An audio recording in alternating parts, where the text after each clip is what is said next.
Oke, baik kita mulai saja. Assalamualaikum warahmatullahi wabarakatuh. Selamat pagi, terima kasih atas partisipasi dan kehadiran Bapak, Ibu, rekan-rekan semua dalam kelas online yang diinisiasi oleh Smesco Indonesia bersama Kementerian Koperasi dan UMKM. Dalam sebuah kemasan program Smesco Spark Klinik Konsultasi di bidang fashion. Dan juga kami ucapkan terima kasih kepada teman-teman yang sudah bergabung juga di live Facebook-nya Smesco Indonesia. Nah, pada hari ini kita akan melanjutkan tema serial Fashion X New Normal episode ketiga dengan topik memetakan perjalanan pelanggan fashion. Yang pada minggu lalu kita sudah membahas pada episode kedua yaitu pengalaman pelanggan dan bisnis fashion. Dan tentunya masih bersama Mas Sadikin Gani, yang mana beliau juga selaku tenaga ahli Smesco Indonesia di bidang fashion yang selalu hadir bersama kita di setiap minggunya, memberikan materi-materi serta pembahasan terkait update seputar bisnis dunia fashion di era Smesco semasa COVID dan kondisi new normal ini dan ke depannya tentunya. Dan kami sapa, selamat pagi Mas Sadikin. Halo pagi, apa kabar? Ya, baik, alhamdulillah. Gimana, sehat Mas? Kurang tidur. Waduh, kurang tidur ya. Baru tidur jam 4:30. Gara-gara perubahan kondisi new normal kah atau bagaimanakah? Ini nyiapin kelas, mau saya Wah, ringkas, tapi ternyata nggak bisa. Kayaknya kita untuk kelas ini akan dibagi 2 mungkin atau 3 sesi gitu. Jadi ke depan mungkin bagian 2-nya, karena ternyata saya ringkas-ringkas panjang. Jadi lebih baik nanti dipilah aja bagian minggu depan kita lanjutkan. Oke, siap. Nah, seperti biasa Mas, kita akan mengikuti kelas ini buat teman-teman selama 2 jam ke depan, dan saya Ongki akan setia memandu teman-teman semuanya di sesi kelas ini yang akan kita bagi menjadi 2 bagian, yaitu yang pertama nanti penyampaian materi oleh Mas Sadikin, dan yang kedua kita akan buka sesi tanya jawab. Nah, nantinya rekan-rekan bisa seperti biasa akan kami berikan kesempatan untuk dapat bertanya dengan melakukan pertanyaan melalui kolom chat atau bisa juga mengklik fitur raise hand untuk bertanya secara langsung. Nah, pada kesempatan ini tadinya saya dapat info bahwasanya akan hadir bersama kita Ibu Sari selaku Asisten Deputi Pemasaran, yang mana kegiatan ini juga difasilitasi secara penuh oleh Deputi Promosi dan Pemasaran Kementerian Koperasi dan UKM. Tapi saya lihat di partisipan sepertinya beliau belum hadir. Nanti kalau sudah hadir akan kita sapa beliau. Oke, baik saja Mas. Kita langsung saja, sepertinya teman-teman juga sudah tidak sabar. Kira-kira seperti apa ini cara memetakan perjalanan pelanggan fashion ini dan seberapa penting dalam kondisi perubahan kita di era new normal ini untuk mengembalikan secara normal lagi terutama kepada cash flow dan produksi tentunya kepada teman-teman UMKM kita. Oke, kami persilakan Mas Angkung, silakan. Oke, selamat pagi semuanya. Mudah-mudahan sehat semua. Saya selalu mengingatkan tetap semangat, dan walaupun kita lelah dengan kondisi seperti sekarang, terutama kelelahan kita adalah orang ternyata mulai ramai di jalan, dan itu cukup mengkhawatirkan karena kita nggak tahu apakah orang yang ketemu di jalan itu sehat atau tidak. Kita nggak pernah bisa prediksi. Jadi mungkin kesehatan kita lah yang harus menjadi prioritas utama. Oke, hari ini kita akan bicara soal, minggu kemarin kita bicara soal pengalaman pelanggan. Nah, terus sekarang kita akan bicara bagaimana sih memetakan pengalaman pelanggan secara lebih rinci, sehingga kita punya satu gambaran selama perjalanan mereka berhubungan dengan brand atau perusahaan kita itu, apakah dalam perjalanannya ada kendala atau tidak, dan seterusnya. Oke, tapi sebelum itu saya akan mengupdate 2 hal. Pertama adalah soal satu kanal yang bisa digunakan untuk konsultasi. Terus yang kedua, saya menghimpun beberapa catatan tentang tren ke depan, tren fashion tentu ya. Ada beberapa catatan yang saya coba himpun dari beberapa laporan, walaupun ini tentu akan terus berkembang. Karena situasinya begitu cepat berubah. Oke, jadi saya akan mulai itu, baru nanti kita masuk ke materi pembahasan utamanya. Slide-nya sudah bisa dilihat ya. Oke, ini saya mau kasih info aja buat kawan-kawan, kan selama ini suka ada yang suka ada yang konsultasi lewat WhatsApp. Jadi saya berinisiatif membuat satu kanal yang ini bisa dimanfaatkan oleh kawan-kawan peserta klinik maupun bukan. Jadi bisa diinformasikan ke yang lain. Itu ada satu kanal untuk konsultasi. Nah, konsultasinya sendiri bisa berhubungan dengan kelas yang kita bahas setiap Senin maupun di luar itu. Yang jelas cakupan konsultasinya seputar bisnis fashion. Bisa pertanyaan, bisa pendapat, atau bisa usulan. Nah, ruang konsultasi ini online, kawan-kawan bisa mengaksesnya lewat 11.id, kemudian klik menu konsultasi. Nanti langsung akan terbuka halaman yang di sebelah kanan, konsultasi bisnis fashion. Nah, untuk dapat mengakses atau untuk dapat menyampaikan pertanyaan atau usulan, itu harus mendaftar dulu, bisa lewat akun Google, akun Facebook, atau Twitter, atau langsung memasukkan email dan password. Nah, di sana nanti kawan-kawan bisa tanya apapun. Kenapa ini saya kemukakan? Karena biar pertanyaan, masukan, saran, atau apapun yang berhubungan dengan kelas kita, khususnya dan bisnis fashion, itu bisa terekam, bisa terpantau perkembangannya. Jadi nanti kalau kawan-kawan sudah menyampaikan pertanyaan lewat saluran ini, bisa memantau jawaban yang diberikan seperti apa, kemudian kalau pertanyaan lanjutannya seperti apa, juga bisa melihat perkembangan pertanyaan yang dikemukakan oleh anggota lain yang masuk ke dalam saluran konsultasi bisnis fashion. Ini untuk memudahkan dan juga untuk membiasakan diri ke depan, kan akan semakin terdigitalisasi. Membiasakan diri untuk selalu memanfaatkan beberapa platform yang akan memudahkan dan lebih efisien dalam cara kita bekerja. Oke, itu satu. Yang kedua, nah ini adalah update pemutahiran terbaru seputar industri fashion. Saya mengolah dua hal yang dikemukakan di sini. Informasi ini saya coba rangkum dari beberapa laporan lembaga riset bisnis.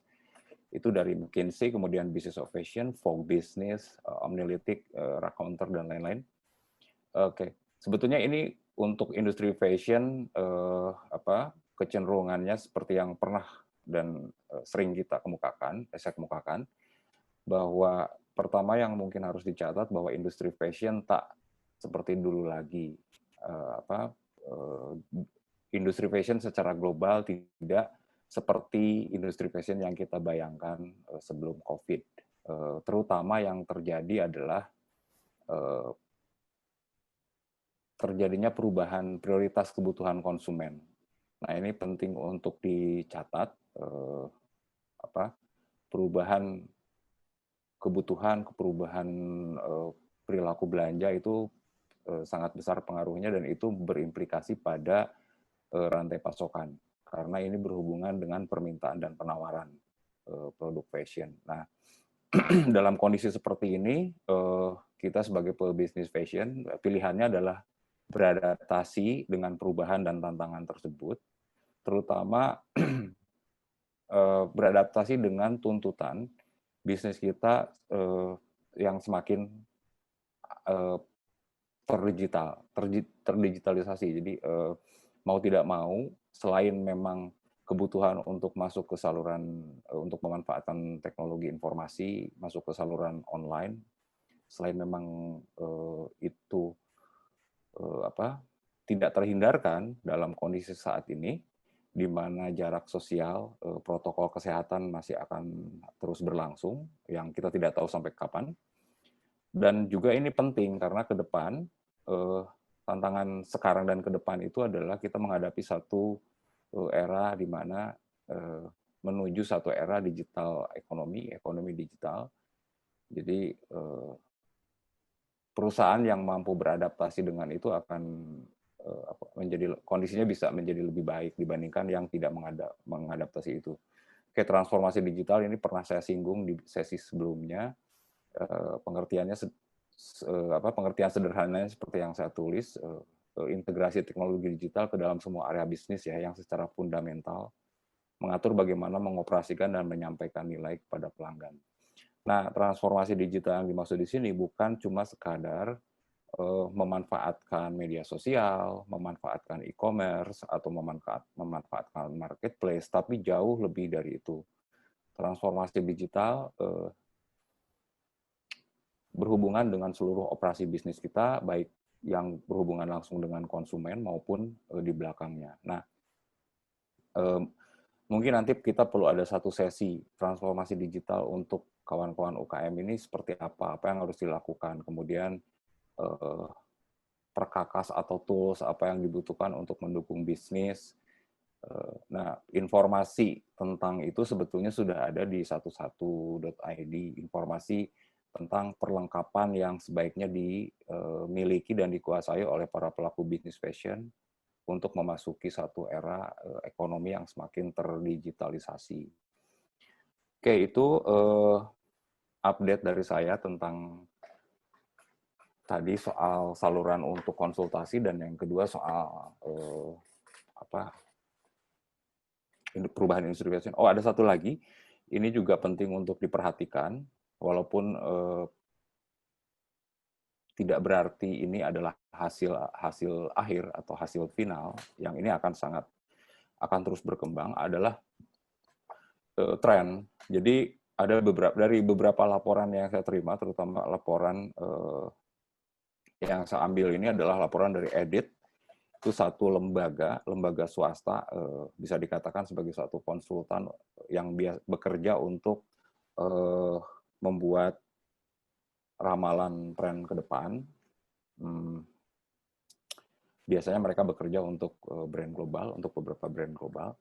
Nah, catatan pentingnya adalah bahwa ada kecenderungan saat ini itu muncul kebutuhan orang untuk berpenampilan nostalgia ya, kebutuhan untuk bernostalgia. Baju-baju tahun 70-an, tahun 90-an itu menjadi incaran orang. Ada kebutuhan untuk mengenang masa lalu, yang itu diterjemahkan ke dalam cara berpakaian, gaya berpakaian. Itu satu. Yang kemudian kedua juga ada kecenderungan, kalau ini kita sudah rasakan sendiri, brand bisa merespon perlengkapan untuk pelindung diri di saat COVID. Jadi busana yang terkait dengan perlindungan diri itu akan menjadi arus utama, akan menjadi mainstream. Saat ini kan yang jadi mainstream adalah masker. Maskernya nggak cuma sekedar alat kesehatan, tapi juga mulai orang berkembang untuk membuat masker yang lebih inovatif, yang stylish, dan tidak lagi seperti masker sudah menjadi bagian dari aksesoris keseharian kita, yang itu kita harus cermati, sehingga walaupun semua orang sekarang pivot membuat masker, kita tetap punya nilai tawar yang akan diminati orang. Itu pertama, masker. Terus yang kedua juga karena protokol kesehatan begitu ketat, maka ada kebutuhan orang membawa tas yang bisa menyimpan banyak perlengkapan. Tas, kemudian aksesoris yang bisa mendukung upaya untuk perlindungan diri itu penting. Terus yang ketiga yang jadi kecenderungan adalah ini istilahnya dalam tanda petik homeware. Itu pakaian-pakaian yang seperti kita pernah bahas, pakaian-pakaian santai di rumah tapi juga bisa digunakan untuk meeting. Kita bisa lihat di gambar ini ada satu perempuan pakai kemeja kemudian sambil bekerja. Sebelah kanan itu ada laki-laki yang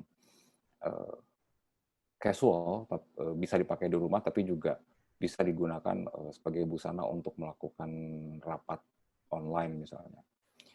Kemudian yang keempat itu kembali ke minimalis, minimalisme, jadi pakaian-pakaian yang minimalis yang nggak ribet untuk dipakai. Itu pakaian-pakaian ringkas itu juga akan menjadi kecenderungan. Kemudian kindness ekonomi, brand sekarang mulai memperhatikan isu-isu sosial, seperti misalnya ini Under Armour itu membuat statement untuk kesetaraan. Dan di di level global untuk industri fashion terkait dengan isu rasis yang muncul di Amerika, ada beberapa kebijakan yang menarik.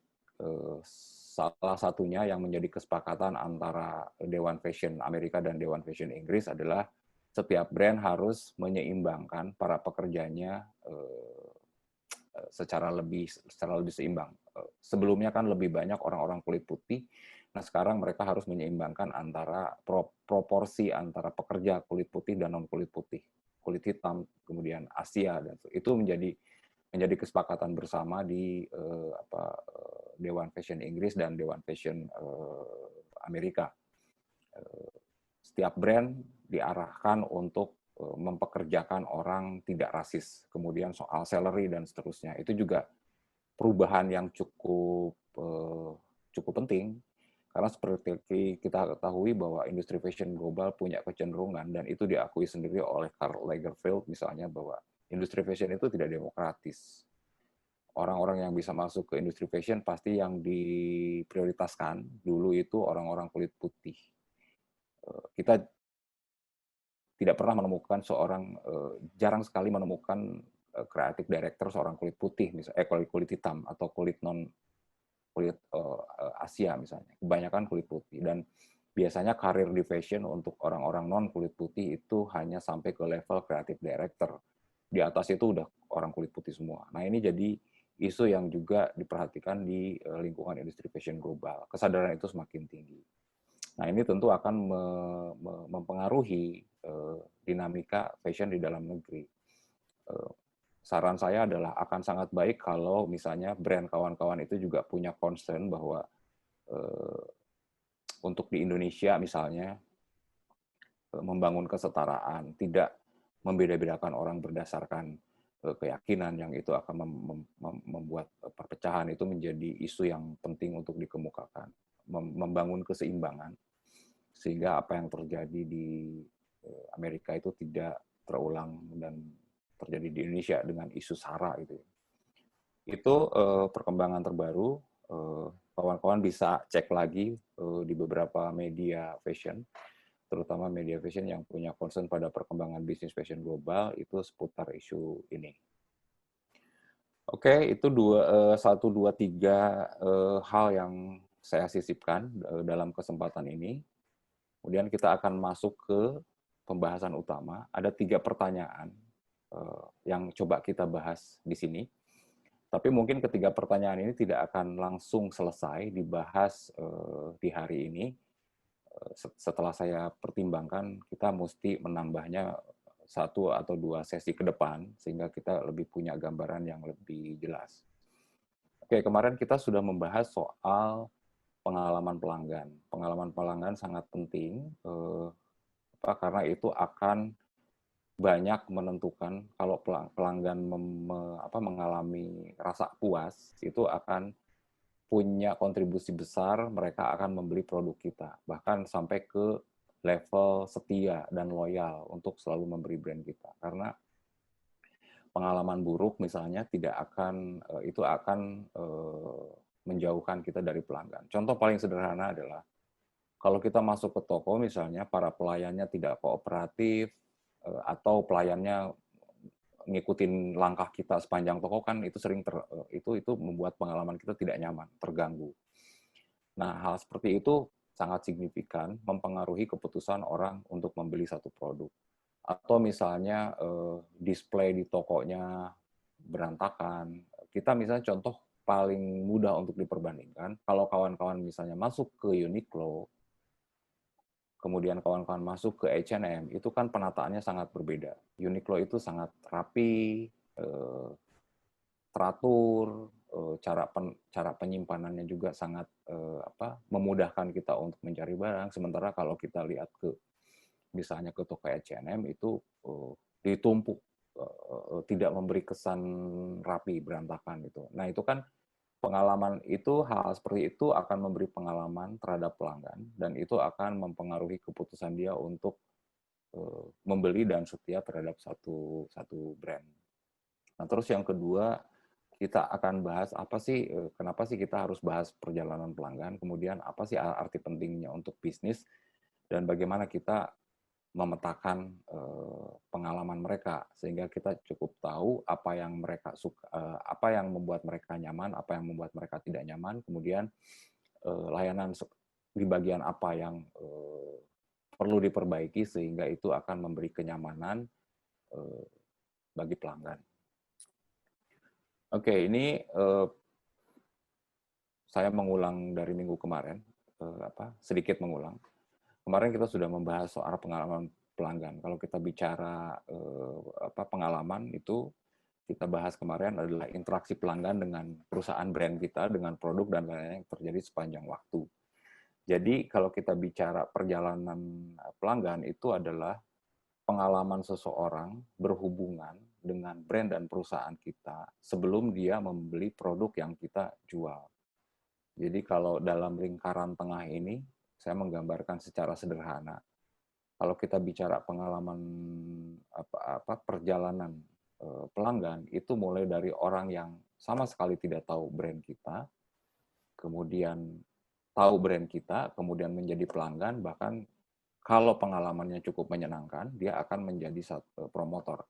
Kan sudah biasa kalau kita bertemu kawan merekomendasikan, oh ini nih merek ini bagus, pelayanan toko ini bagus, bahannya bagus, dan seterusnya. Itu kan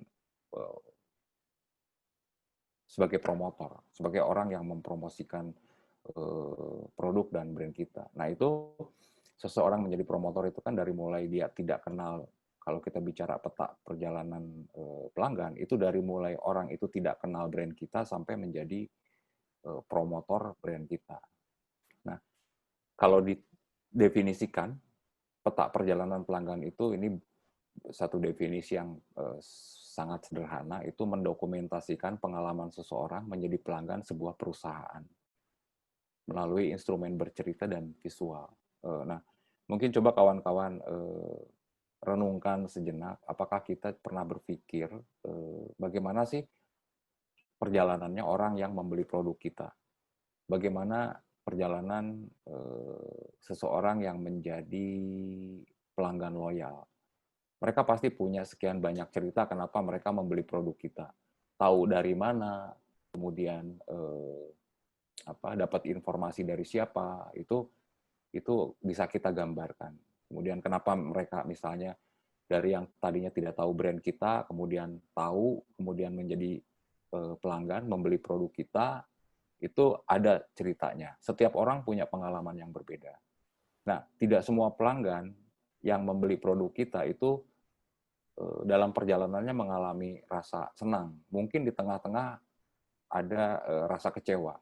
Contoh paling sederhana, misalnya saya menyukai satu brand baru yang diberitahu oleh seorang kawan, kemudian saya buka websitenya, saya tertarik dengan produk yang dijualnya, kemudian saya memesan, tiba-tiba begitu mau pembayaran, brandnya masih menggunakan pembayaran manual, yang dimana kita harus mengirimkan bukti pembayaran. Nah, untuk beberapa orang, proses itu cukup tidak menyenangkan, karena terlalu banyak tahapan yang harus dilalui.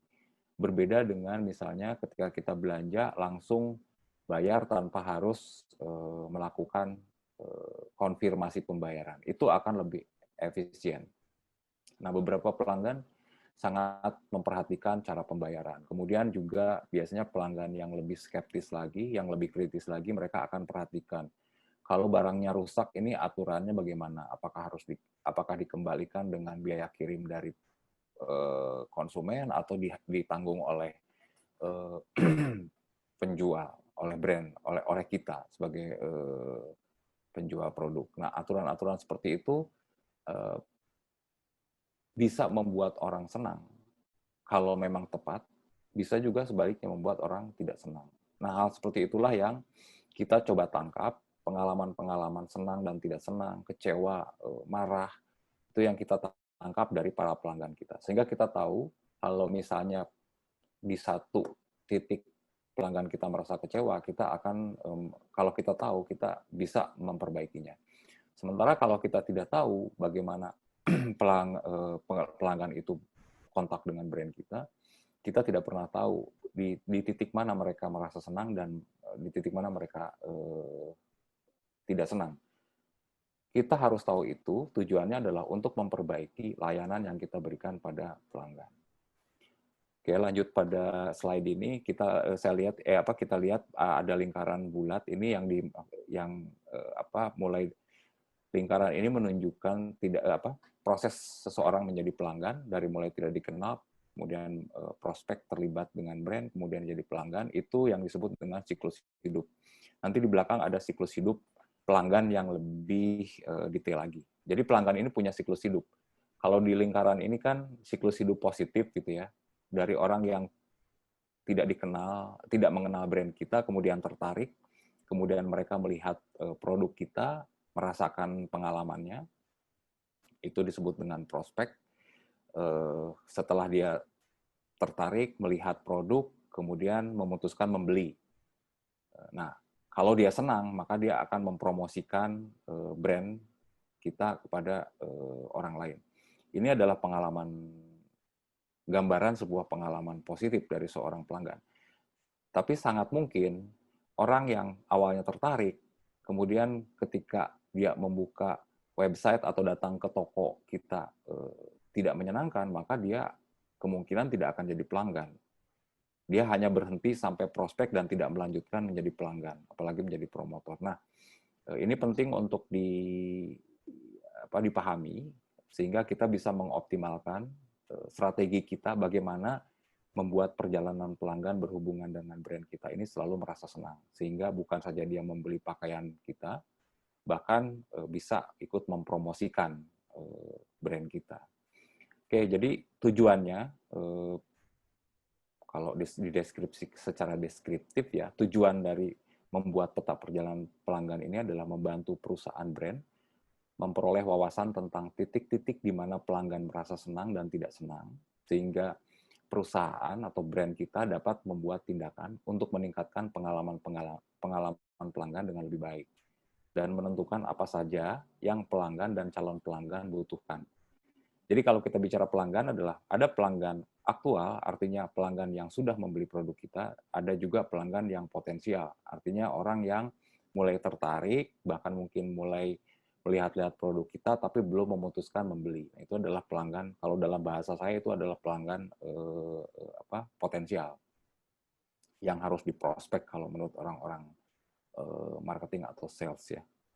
Tujuannya adalah supaya orang membeli produk kita. Jadi bagaimana caranya orang yang tadinya tidak kenal produk kita menjadi kenal, kemudian membeli, dan itu menghasilkan pendapatan untuk brand kita. Jadi tujuannya adalah bagaimana kita memahami perjalanan orang dari tahapan belum tahu brand kita sampai membeli. Tujuannya adalah pembelian. Tujuan akhirnya adalah pembelian. Karena disitulah poin penting dari sebuah bisnis. Nah, di awal tadi saya kemukakan apa sih pentingnya ini, kita memahami ini. Kalau kita merujuk pada penelitian Walker, itu satu lembaga kajian bisnis. Kalau kita baca laporan yang mereka keluarkan tahun 2020, judul laporannya adalah Customer 2020 A Progress Report. Itu dari hasil kajian mereka, kalau keputusan-keputusan pelanggan dalam membeli produk itu sangat dipengaruhi oleh pengalaman mereka, senang atau tidak senang. Jadi menurut mereka, menurut prediksi Walker 2020 ke depan itu pengalaman pelanggan akan melampaui isu harga dan produk sebagai faktor utama pembeda brand. Jadi ada kecenderungan orang yang berjualan atau satu perusahaan itu supaya produknya banyak dijual itu kan bermain di banting-bantingan harga. Atau kalau nggak banting-bantingan harga, fokus hanya membuat produk yang oke. Jadi fokusnya ke produk. Seperti yang kita bahas di minggu lalu atau 2 minggu sebelumnya, saya lupa. Ada satu brand yang fokus pada produk, dia lebih fokus bagaimana mengembangkan produk dan menyebarkan produk itu ke konsumen. Ada yang bermain di harga yang murah, sehingga banyak diserap pasar. Nah, ternyata kecenderungan ke depan, orang membeli baju berdasarkan pertimbangan harga atau pertimbangan produk, itu kemungkinannya lebih kecil dibandingkan pengalaman pelanggan. Artinya, kalau pengalaman pelanggannya cukup menyenangkan, maka harga dan produk itu bukan menjadi pertimbangan lagi. Jadi orang akan membeli satu produk kalau dia punya pengalaman menyenangkan berhubungan dengan berinteraksi dengan brand yang mengeluarkan produk itu. Kemudian ada satu angka juga dari laporan mereka bahwa 86% pembeli itu akan membayar lebih untuk pengalaman pelanggan yang lebih baik. Jadi orang akan mengabaikan faktor harga selama dia merasa senang berhubungan dengan sebuah brand. Nah, rasa senang ini sangat individual. Rasa senang ini sangat personal. Makanya di minggu kemarin kita harus juga tahu pengalaman yang menyenangkan menurut pelanggan kita. Dan kita harus menangkap itu. Lewat kemarin saya share soal survei. Nah, survei itulah untuk menangkap apa sih yang mereka membuat senang dan nggak senang. Jadi, faktor senang dan tidak senang ini sangat mempengaruhi keputusan konsumen untuk membeli pakaian. Itu arti penting kita membuat mengetahui pengalaman pelanggan dan memetakan perjalanan mereka menjadi pelanggan kita. Nah, terus ini juga masih dari hasil dari laporan Walker, ada 3 alasan mengapa perusahaan secara proaktif mengelola dan berinvestasi pada pengalaman pelanggan. Karena kalau kita mau membuat pengalaman yang menyenangkan, tentu itu membawa konsekuensi pada biaya. Kita harus memperbaiki banyak hal sehingga layanan kita ini bisa menyenangkan pelanggan. Oke, dari 3 alasan ini, menurut laporan Walker, ada 42% tujuan satu brand berinvestasi dan mengelola pengalaman pelanggan. 42% menyatakan bahwa hal itu dilakukan untuk meningkatkan cross-selling. Cross-selling adalah meningkatkan keuntungan dengan cara memikat pelanggan untuk melengkapi produk awal yang dibeli dengan produk pelengkapnya. Contoh sederhananya adalah kalau kita misalnya jualan pakaian dengan aksesoris. Nah, cross-selling adalah kalau awalnya mereka hanya membeli aksesoris atau pakaian saja, harapannya dia pun akan membeli produk yang kita tawarkan sebagai pelengkapnya. Selain membeli baju, misalnya membeli sepatu, atau membeli tas, atau membeli aksesoris, dan lain-lain. Nah, terus yang kedua adalah dari 42% itu tujuannya adalah untuk meningkatkan untuk upselling, untuk meningkatkan keuntungan dengan cara memikat pelanggan untuk membeli produk yang lebih mahal. Kan kita misalnya mengeluarkan satu produk, yang satu harganya 500.000, yang satu adalah 1.000.000. Nah, dengan memahami pengalaman pelanggan, kemudian mengelola mereka tetap senang, harapannya hal itu akan mendorong mereka juga untuk membeli produk-produk yang kita keluarkan yang harganya lebih tinggi. Sehingga pendapatan kita juga akan lebih tinggi. Nah, terus yang kedua, alasan yang kedua adalah dari hasil penelitian 33% untuk meningkatkan customer retention. Jadi bagaimana upaya untuk mendorong orang beli lagi gitu, untuk tidak hanya berhenti sekali beli, tapi dia membeli produk yang kita jual itu berulang, bukan hanya sekali beli terus lupa. Nah, ini yang tujuannya adalah untuk membangun loyalitas pelanggan terhadap brand kita. Kemudian yang ketiga adalah 32% untuk meningkatkan kepuasan pelanggan. Jadi perusahaan-perusahaan banyak yang berinvestasi dan mengelola soal pengalaman pelanggan adalah untuk melihat tingkat kepuasan pelanggan terhadap brand kita. Nah, dengan cara memahami itu, maka kita akan tahu, kalau kita sudah mengetahui bagaimana pengalaman pelanggan dan bagaimana perjalanan mereka dengan berinteraksi dengan brand kita, itu kita menjadi tahu hal-hal apa saja yang membuat mereka puas. Dan kalau kita sudah tahu, maka kita akan membuat strategi yang sebaik-baiknya untuk membangun kepuasan pelanggan. Ya, oke. Dua hal itu paling tidak yang mendasari kenapa kita sebagai brand itu harus memahami dan tahu betul pengalaman pelanggan berhubungan dengan kita dan bagaimana perjalanan mereka menjadi pelanggan kita. Oke, kalau kita bicara soal memetakan perjalanan pelanggan, ada 3 tahap pemetaan perjalanan pelanggan yang dilakukan. Nah, ketiga tahap ini, 2 tahap akan saya bahas hari ini. Ini ada salah ketik ya, harusnya yang sebelah kanan itu 3, bukan 2. Oke. Pertama adalah, kalau kita bicara gimana sih caranya memetakan perjalanan pelanggan. Pertama adalah kita harus menggambarkan siklus hidup perjalanan pelanggan. Seperti yang tadi dikemukakan di depan, yang lingkaran.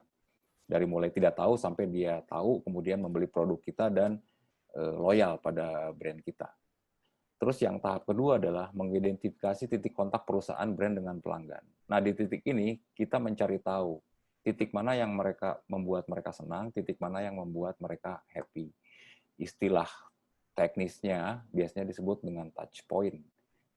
Secara definisi, touch point adalah interaksi pelanggan dan perusahaan dengan tujuan bertukar informasi, menyediakan layanan, atau menangani transaksi. Jadi semua titik kontak antara pelanggan dengan brand kita itu disebut dengan touch point. Nah, touch point yang harus kita ketahui adalah mana titik yang menyenangkan, yang membuat mereka senang, mana titik yang membuat mereka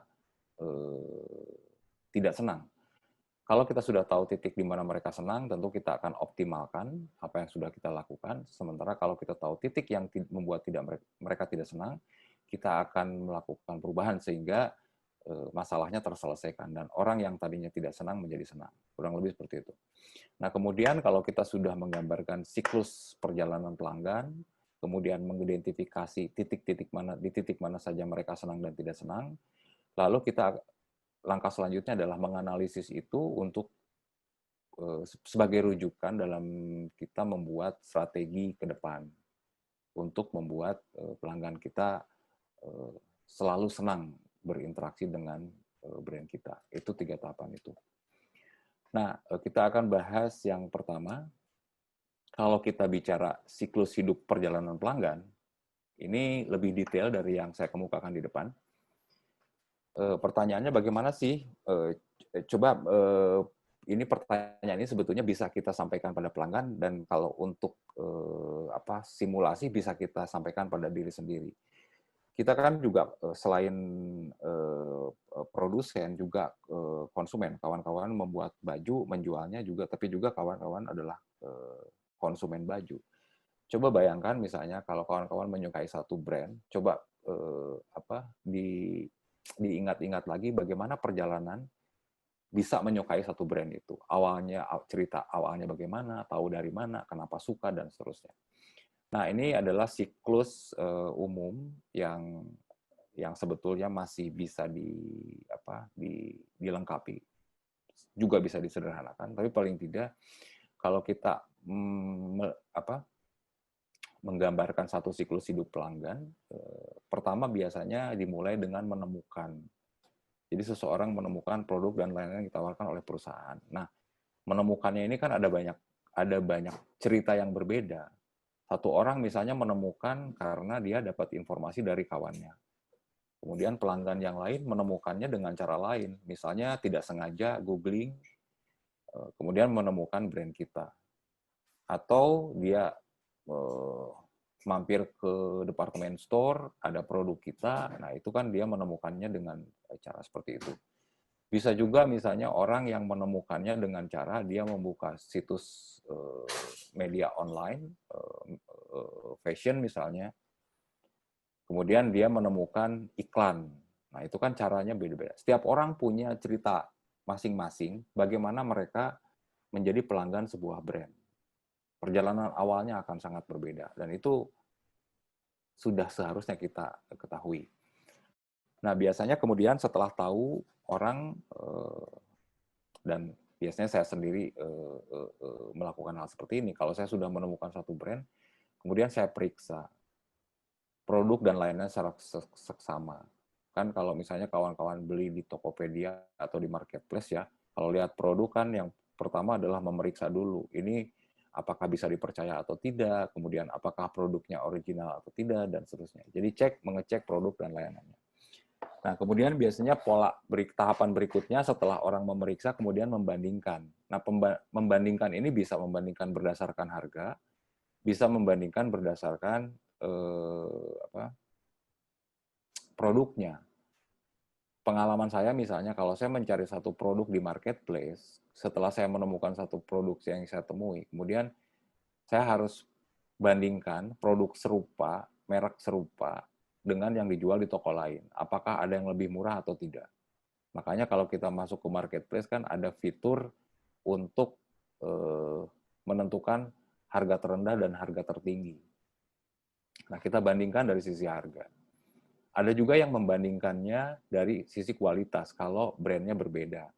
Misalnya kemeja atau misalnya blazer untuk meeting, untuk acara semi formal, itu kalau orang mencari produk seperti itu akan membandingkan dengan jenis produk yang sama dengan merek yang berbeda. Nah, kemudian layanannya. Kalau kita misalnya belanja ke satu toko, dan kemudian kita bertanya tentang informasi detail produknya, kemudian jawaban atau responnya lambat, kemungkinan besar orang akan meninggalkan toko itu. Saya misalnya, saya punya ada dua produk yang dijual, ada dua toko menjual produk yang sama. Saya biasanya memastikan tentang produknya kedua toko itu. Nah, saya cenderung akan memilih toko yang responnya cepat dibandingkan yang jawabnya bisa 3 jam atau 6 jam kemudian. Itu pasti saya tinggalkan karena responnya lambat. Nah, ini kan jadi keputusan-keputusan orang itu sangat dipengaruhi oleh apa yang mereka alami selama proses membeli pakaian.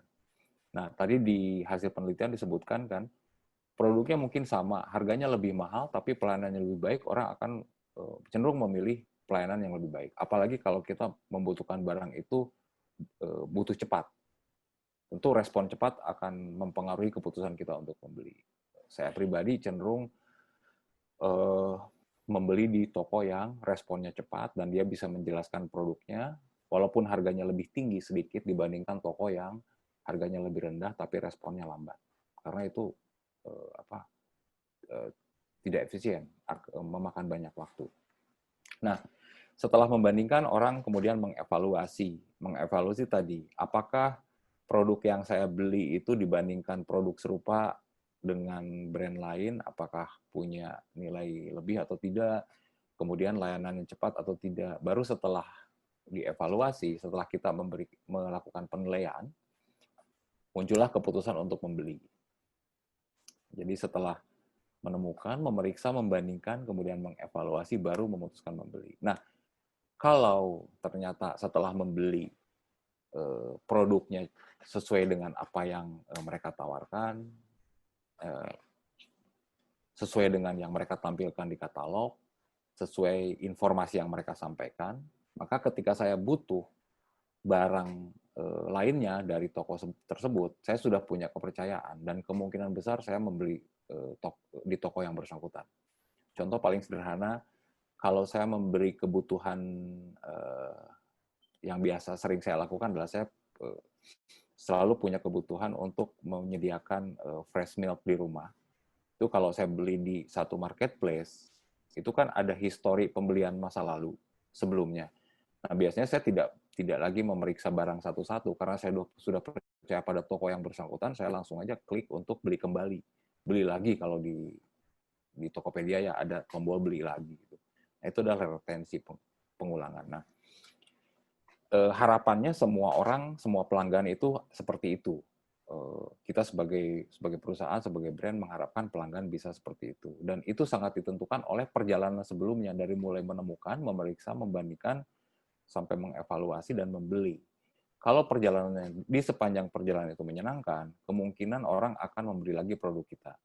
Nah, sebaliknya, kalau di tahap kedua, di saat memeriksa misalnya pelanggannya sudah kecewa, atau di saat membandingkan ternyata dia menemukan kekecewaan, maka dia tidak akan lanjut ke tahap evaluasi dan membeli. Dia akan lari ke brand lain. Nah, apabila orang sudah percaya, kemudian membeli lagi produk kita, maka biasanya orang akan merekomendasikan itu ke orang-orang terdekat, ke peer group. Kalau saya di sini adalah rujukan.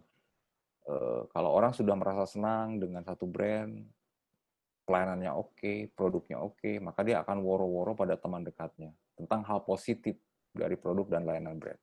Nah, sebaliknya kalau dia tidak merasa senang, dia pun akan woro-woro pada yang lain. Wah, jangan beli brand ini, mengecewakan dan seterusnya. Nah, inilah yang lewat pemetaanlah kita ingin tahu di mana pelanggan kita senang dan tidak senang, sehingga kita bisa memperbaiki pelayanan kita, memperbaiki perjalanan yang dilewati oleh pelanggan untuk membeli produk kita. Oke, ini cukup terlihat hurufnya kecil, apakah masih terbaca nggak ya? Kalau untuk yang kolom kayaknya kurang terbaca, Mas. Kurang terbaca. Oke, Iya, nanti saya share ya ininya ya, saya share slide-nya ya. Oke, iya, ini siap. adalah cerita. Saya mencoba bercerita tentang saya ceritakan aja ya. Tadi kan dikemukakan bahwa kalau kita membuat peta perjalanan pelanggan, itu kita bercerita. Tadi kan bercerita bagaimana apa yang saya rasakan, apa yang saya temui, apa yang saya tidak suka, dan seterusnya. Kemudian juga visualisasi. Jadi ini adalah dua aspek penting dalam memetakan perjalanan pelanggan. Ada cerita, ada visual. Kenapa cerita dan visual? Karena dua hal itu sangat efektif untuk menyampaikan informasi. Katakanlah misalnya kita sebagai perusahaan melakukan evaluasi terhadap perjalanan pelanggan kita yang membahaskan dengan tim. Nah, dengan cara seperti ini tim akan lebih bisa memahami dengan gambar, kemudian dengan cerita, tim akan lebih bisa memahami apa yang terjadi dalam perjalanan pelanggan kita. Sehingga tim punya kesadaran yang sama, punya pemahaman yang sama tentang apa yang akan dan harus dilakukan ke depan untuk membuat pengalaman perjalanan pelanggan kita menyenangkan. Oke, ini saya membuat satu cerita peta perjalanan pelanggan belanja pakaian kerja baru. Nah, ini saya mau menceritakan seseorang yang membeli pakaian kerja baru. Namanya Nana. Nana ini oke, kemarin kita sudah menyinggung soal profil, soal persona pelanggan.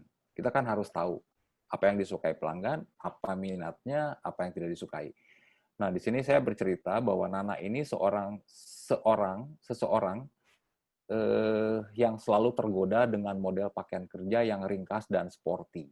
Jadi jelas ya, Nana ini adalah segmen pelanggan yang pertama, dia suka pakaian kerja yang ringkas dan sporty.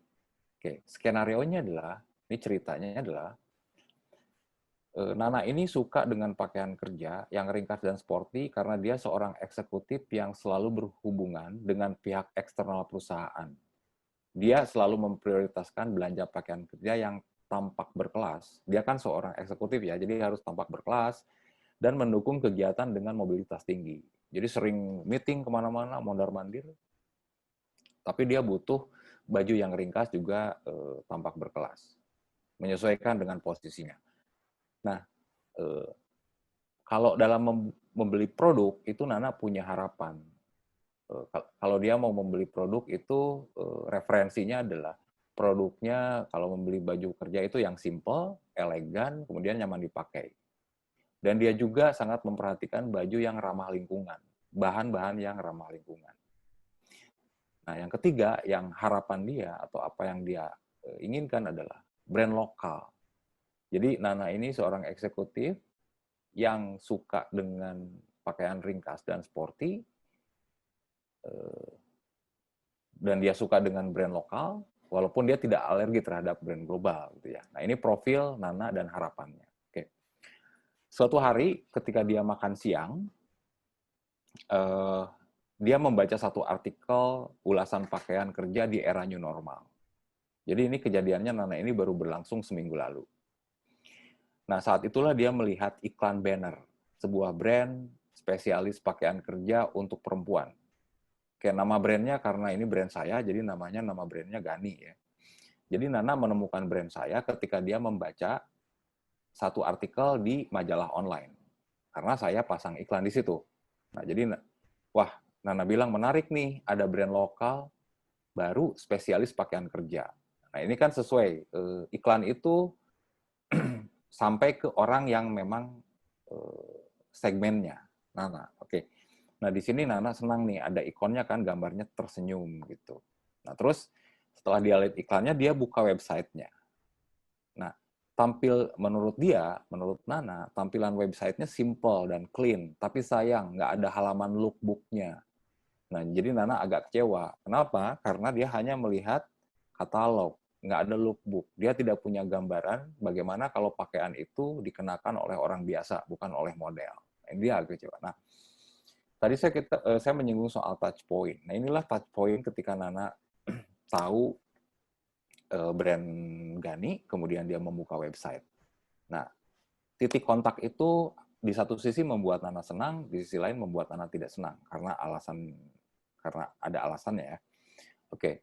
Nah, walaupun begitu, kemudian Nana buka tokonya online shop Gani dan memeriksa koleksi pakaian kerja yang ditampilkan di halaman New Arrival. Kawan-kawan yang biasa belanja pakaian di online shop tentu sangat familiar dengan istilah New Arrival. Jadi koleksi pakaian yang paling baru yang ada di toko itu. Oke. Nana buka websitenya, lihat New Arrival, apa nih yang terbaru, gitu kan. Kemudian setelah dilihat-lihat, oke, karena ini adalah online shop, maka dia harus membuat akun. Kemudian pakaian yang dia sukai, dia tandai, kemudian masuk ke wishlist, dia simpan. Mungkin kawan-kawan juga melakukan hal yang sama.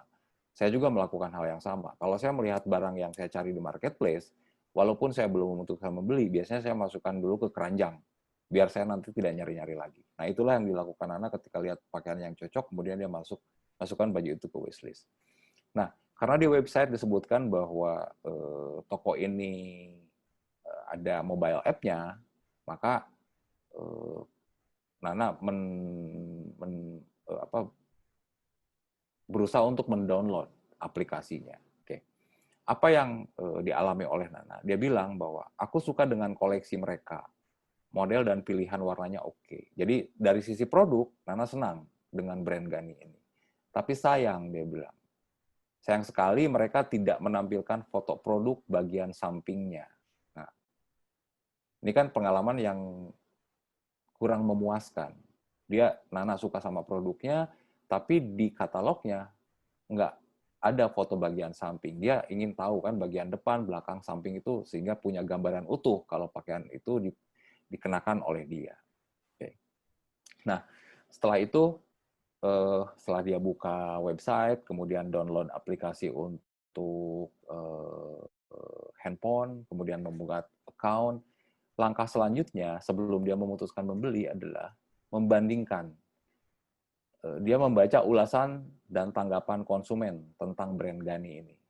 Biasanya kan kalau di online shop tuh ada review, kemudian dia googling lagi, cari brand Gani ini menurut orang seperti apa sih. Dia mencoba mencari informasi. Terus juga dia membandingkan dengan merek lain yang biasa dia beli dari sisi desain, bahan, dan harganya.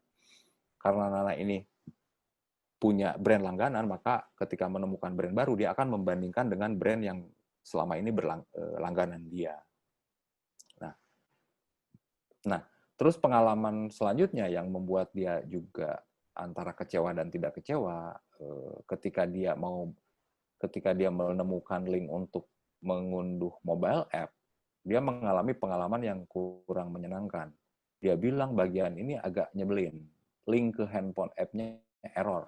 Nah, jadi ini kurang menyenangkan. Nah, kalau kita sebagai perusahaan, kalau tahu informasi ini, oh berarti ada yang harus dibetulkan, gitu kan. Kalau kita tahu bahwa Nana ini butuh lookbook, kemudian butuh foto samping. Kalau kita tahu informasinya, tentu kita akan mencoba memenuhi harapan dia. Nah, kemudian pengalaman selanjutnya adalah ketika dia membandingkan pakaian yang mau dibelinya dengan produk yang lain, dia mengalami satu pengalaman yang apa ya? Ketika dia cek bahan, untung kan dia berpikir bahwa brand ini menjual produknya semuanya menggunakan bahan yang ramah lingkungan. Tapi ternyata setelah dia cek, tidak semua produknya menggunakan bahan ramah lingkungan. Nah, jadi pelanggan itu ada pelanggan-pelanggan yang sangat teliti untuk melihat produk yang kita jual. Nah, untung aku cek dengan seksama karena tidak semua produknya menggunakan bahan ramah lingkungan. Nah, artinya apa yang bisa kita tarik dari sini bahwa kita tidak cukup memberikan informasi bahwa produk yang kita jual tidak semuanya ramah lingkungan. Sehingga kalau orang tidak mengecek dengan seksama, orang bisa menganggap semuanya produk berbahan ramah lingkungan. Berarti kita harus memperbaiki informasi yang harus ditampilkan sehingga orang dapat dengan mudah mendapatkan informasi tentang itu. Itu masukan untuk kebijakan selanjutnya ya. Terus kemudian setelah dia membandingkan, dia juga punya harapan. Aku berharap bisa memperoleh informasi yang lebih jelas tentang bahan yang digunakan. Dan semoga responnya cepat. Kayak ini, maaf ada salah ketik, dan semoga ya, bukan semoga, tapi semoga. Dan semoga responnya cepat. Kemudian dia juga punya harapan, kemudian dia mengkonfirmasi tentang produk yang mau dibelinya, apakah benar-benar itu ramah lingkungan atau tidak. Pengalaman dia adalah, ketika berhubungan dengan customer service, adalah penjelasannya sangat memuaskan, dia bilang. Tapi sayang, responnya nggak seperti CS brand langganannya. Nah, artinya ini orang kan setiap berhubungan dengan satu brand, dia akan membandingkan dengan brand lainnya. Ini harus jadi sesuatu yang penting. Jangan sampai kita kalah gara-gara CS berkompetisi dengan brand lain. Padahal misalnya orang itu sudah menyukai produk kita. Oke. Itu sebetulnya pengalaman yang netral ya. Dia tidak kecewa tapi juga tidak senang, netral. Responnya yang kurang cepat. Walaupun menurut dia tanggapannya oke, tapi responnya kurang cepat. Oke lah, jadi netral. Kemudian setelah mengkonfirmasi selama 30 menit, kemudian Nana juga mengalami satu pengalaman menyenangkan. Dia bilang, aku suka dengan fitur saluran komunikasi mereka yang sudah omnichannel. Sangat memudahkan. Nah, saluran omnichannel ini adalah orang bisa menghubungi brand kita ke satu orang dengan menggunakan saluran yang berbeda. Misalnya CS kita bisa dihubungi lewat Facebook, dihubungi lewat Instagram, dihubungi lewat WhatsApp, dihubungi lewat Line, dihubungi lewat live chat, semuanya terintegrasi. Walaupun salurannya berbeda-beda, tapi masuk ke dalam pintu yang sama. Itu yang dimaksud dengan omnichannel. Nanti ke depan kita akan bahas tentang omnichannel marketing dan seterusnya. Nah, itu membuat Nana senang karena dia yang nggak pakai Line tetap bisa berkomunikasi. Nana yang biasa lebih suka dengan WhatsApp itu tetap bisa berkomunikasi dengan customer service. Sebaliknya pelanggan yang lebih familiar dengan Line juga bisa berkomunikasi dengan customer service. Dan pesannya masuk ke satu pintu, ditangani oleh satu orang.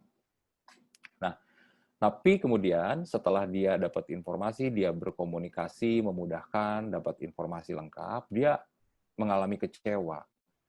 Menurut dia, sistem pembayarannya masih pakai konfirmasi dengan bukti transfer.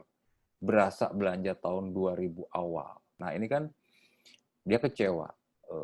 Dia berharap pembayarannya itu mudah. Tidak perlu pakai konfirmasi, kirim bukti, dan seterusnya. Karena itu akan mengganggu banyak waktu, menyedot waktu di mana dia harus bekerja. Dia agak kecewa. Dia kecewa karena sistem pembayarannya harus konfirmasi.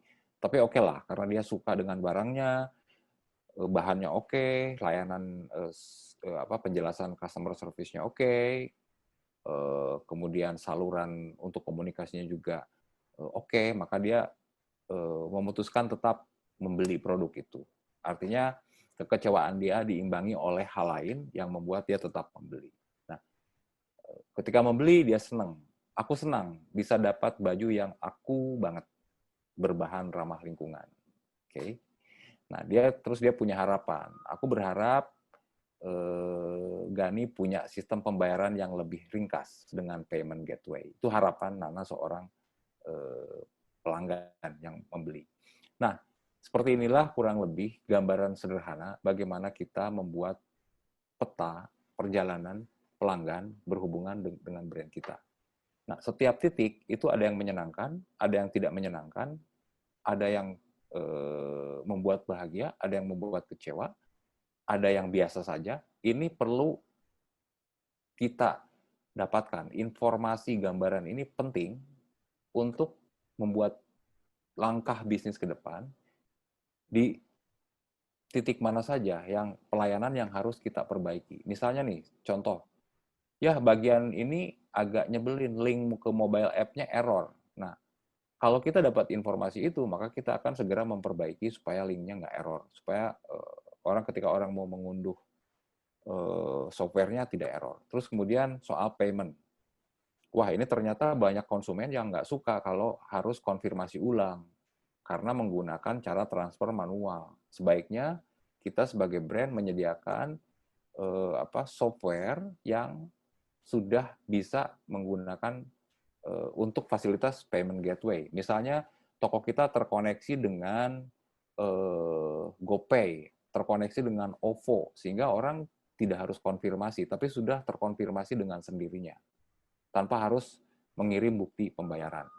Nah, dengan kita tahu bahwa konsumen ternyata tidak suka dengan pembayaran yang manual, yang masih menggunakan pengiriman bukti pembayaran, maka kita akan perbaiki sistemnya sehingga orang akan lebih senang. Nah, gambaran seorang Nana yang mau beli pakaian kerja, ini ada gambaran senyum, ada gambaran cemberut.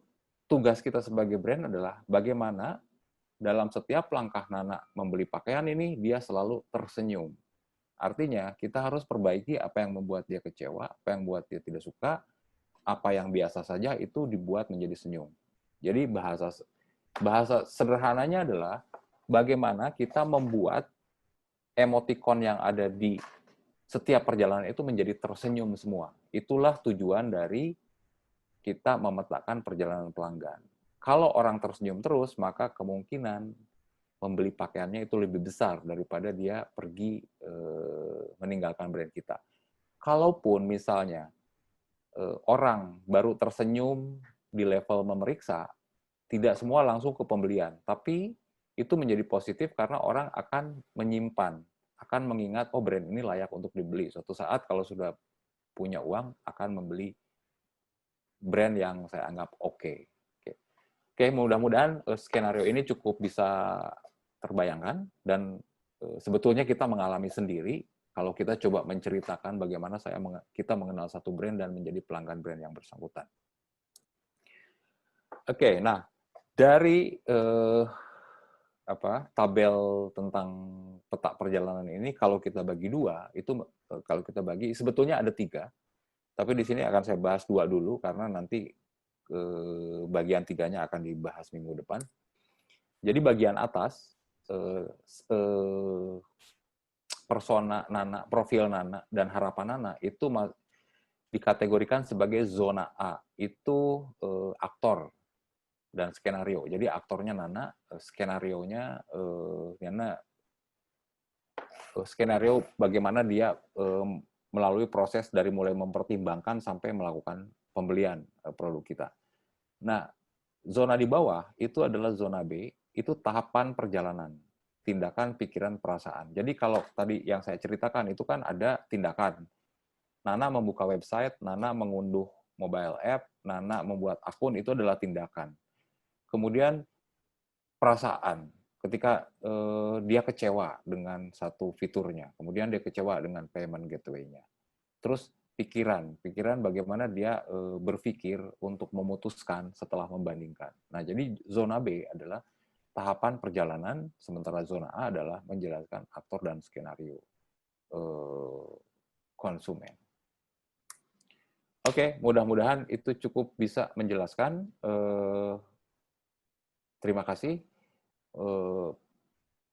Minggu depan kita lanjutkan dengan tahap berikutnya, dan mudah-mudahan juga kawan-kawan bisa menangkap apa yang saya sampaikan.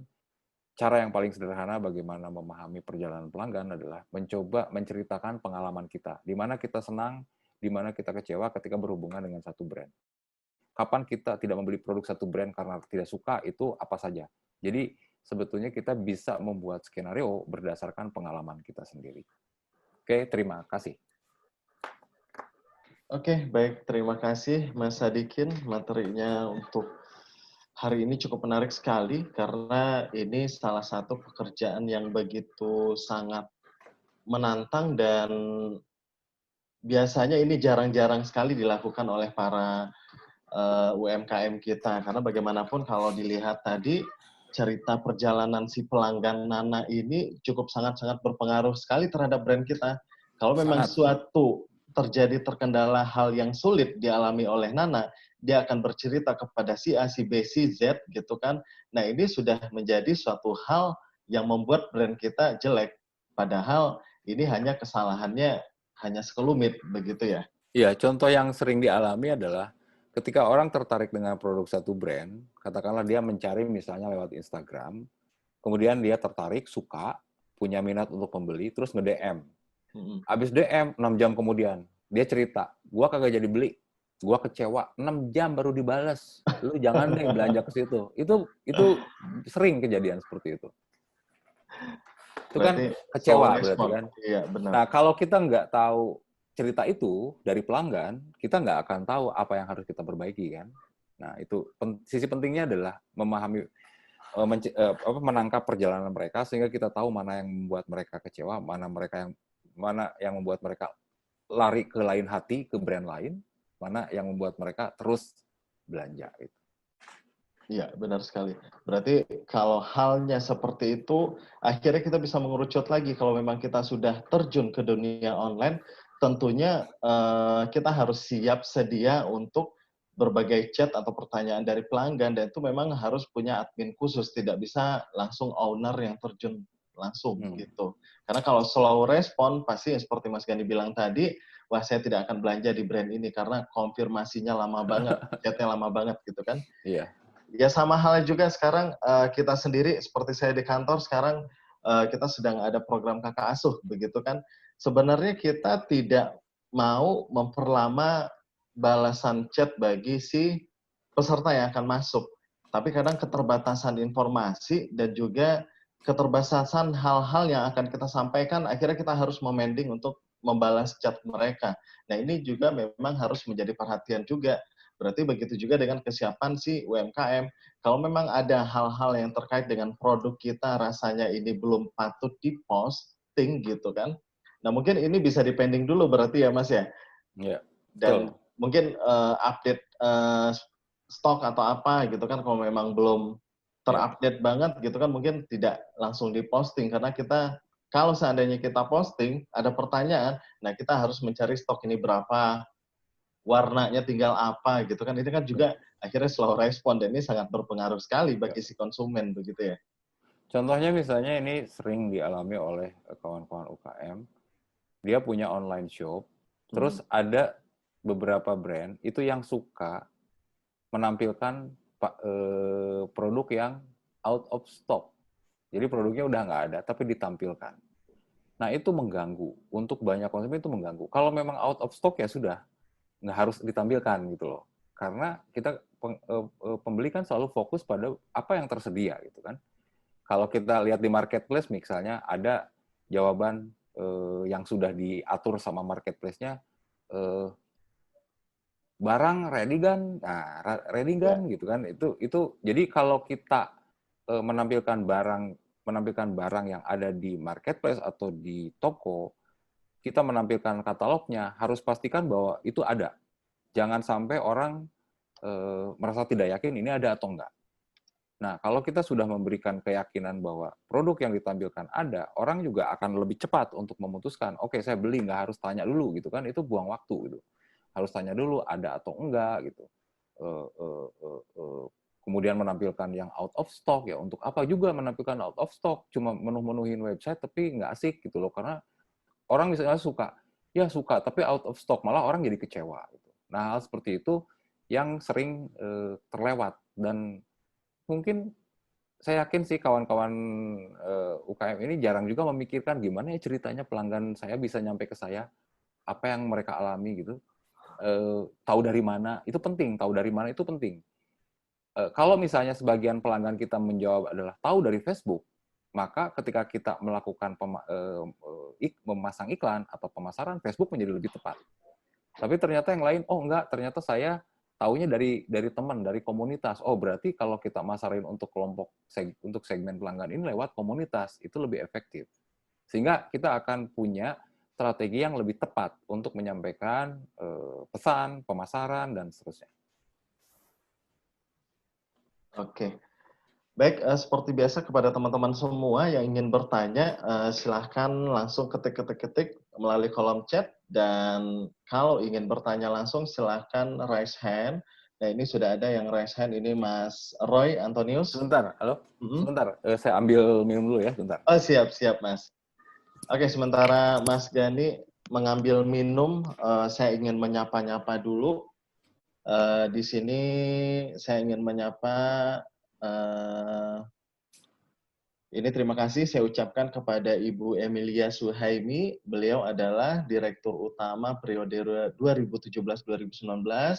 Selamat bergabung Ibu, terima kasih. Dan beliau juga merupakan anggota Dekranas yang selalu update dan selalu membina kerajinan nasional dari Sabang sampai Merauke. Nah, tentunya beliau juga update tentang hal-hal yang dirasakan oleh UMKM kita, keluhan-keluhan, karena selama lebih kurang 2 tahun lebih beliau juga selaku Direktur Utama Smash Indonesia yang sebelumnya. Terima kasih Ibu sudah bergabung, dan di sini juga ada bergabung bersama kita Bapak Musa Widiatmojo. Beliau juga salah satu anggota Dekranas Pusat, dan beliau juga merupakan salah satu desainer yang tergabung di APPMI. Terima kasih Bapak dan Ibu sudah bergabung. Semoga untuk kelas-kelas berikutnya dapat bergabung dan bisa memberikan juga masukan serta berbagi pengalaman juga bersama kita. Oke, Maaf, terganggu sedikit. Ya.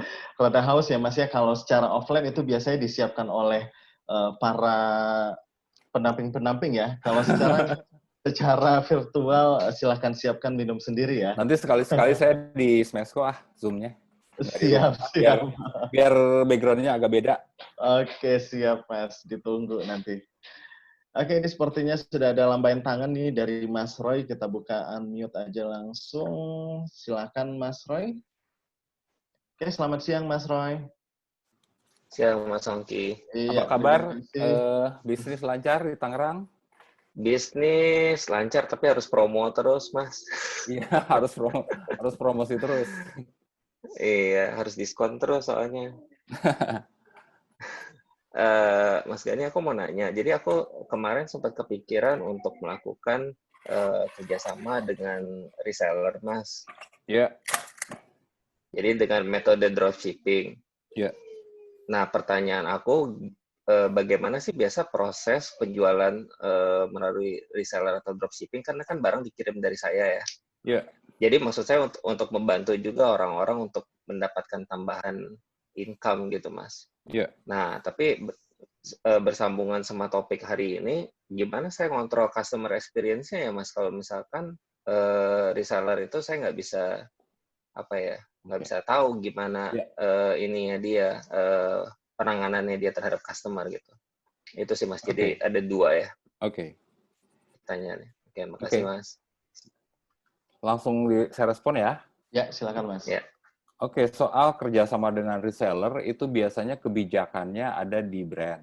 Jadi brand harus memutuskan kira-kira kebijakannya seperti apa. Jadi ada beberapa yang dilakukan oleh setahu saya yang saya kenal ya. Pertama mereka ke reseller itu ada yang menjual putus. Jadi resellernya lebih berperan sebagai retail sebenarnya. Jadi jual putus dan kemudian brandnya menentukan kebijakan terserah mau dijual berapa. Misalnya beli barang dari brandnya 100.000, dibeli putus sama reseller bisa jual 200-300.000. Oke. Kalau untuk dengan pertimbangan barang kita keluar, itu oke. Tapi coba pertimbangkan hal lain. Karena kalau kita menjual barang, misalnya, di toko kita 100.000, kemudian reseller menjual 300.000, itu akan harganya akan berbeda dan itu tidak bagus untuk brand image-nya. Terus juga masalah yang mungkin muncul kemudian adalah reseller itu belum tentu juga sesuai dengan brand image kita. Kan harapannya kalau kita punya brand, bukan hanya bagaimana kita menjual pakaian sebanyak-banyaknya, menjual produk sebanyak-banyaknya, tapi juga membentuk brand kita di mata orang, citra brand kita. Nah, reseller kita tidak bisa kontrol apakah bisa mencerminkan brand kita atau tidak. Terus itu 1, 2 ya. Terus yang ketiga, reseller itu pragmatis. Reseller itu jarang reseller yang setia. Karena dia sangat tergantung berapa keuntungan yang dia peroleh kalau dia menjadi reseller satu brand. Dia akan memilih brand, misalnya saat ini nih, brandnya Mas Roy lagi nge-hits, banyak reseller yang datang. Begitu ada yang nge-hits lain, itu hilang semua tuh reseller. Pindah ke yang lain. Itu karena mereka memang dikendalikan oleh mana yang lebih menguntungkan. Nah, ini jadinya yang terjadi seperti cerita kawan-kawan di Bandung, itu rebutan reseller. Ujung-ujungnya banting-bantingan harga. Karena reseller akan cari brand yang lebih murah harganya kan, sehingga dia bisa dapat untung yang lebih banyak. Nah, itu resiko. Konsekuensinya seperti itu. Maksud kita baik untuk memberi kesempatan orang mendapat margin, tapi itu kalau tidak hati-hati juga sangat riskan, merusak brand kita. Nah, makanya kalau dikaitkan dengan materi kita hari ini, yang harus dilakukan oleh Mas Roy adalah harus juga membuat profil si resellernya. Artinya kita harus juga selektif resellernya seperti apa. Karena ini kan membawa brand ya. Jangan sampai kelakuan resellernya itu berimplikasi terhadap brand kita. Orang kan tidak berpikir itu reseller atau enggak. Begitu misalnya kecewa, dia akan kecewa terhadap brand-nya. Walaupun mungkin dari sisi dari sisi penjualan itu ada sisi positifnya. Nah, terus selanjutnya adalah saya balik ke kebijakan. Tadi kan ada yang jual putus, ada juga yang tidak jual putus. Yang tidak jual putus itu dibagi prosentase. Tapi biasanya reseller ini canggih-canggih. Mereka analisis peluangnya. Mereka tahu mana yang dia beli putus, mana yang enggak. Mereka tuh sebetulnya cukup tahu pasar, karena mereka pendekatannya kan sangat jaringan ya, berjaringan gitu loh, dengan orang-orang yang sangat dia kenal. Dan biasanya hubungannya itu lebih hubungan personal gitu. Nah, kalau misalnya berdasarkan prosentase, ada sisi keuntungannya, karena harga bisa distabilkan. Kalau kita misalnya jual produk 300.000, mau dibeli dimanapun harganya tetap 300.000. Karena kita sudah menghitung prosentase yang akan di-share ke reseller berapa. Tapi kalau beli putus, nah itu celaka. Sangat beresiko gitu, karena barang kita bisa dijual sangat mahal. Dan itu akan membuat citra brand kita, wah mahal produknya dan seterusnya. Kurang lebih itu jadi yang harus dilakukan, karena kan tidak tahu tuh nanti customer journey-nya seperti apa. Nah, ini juga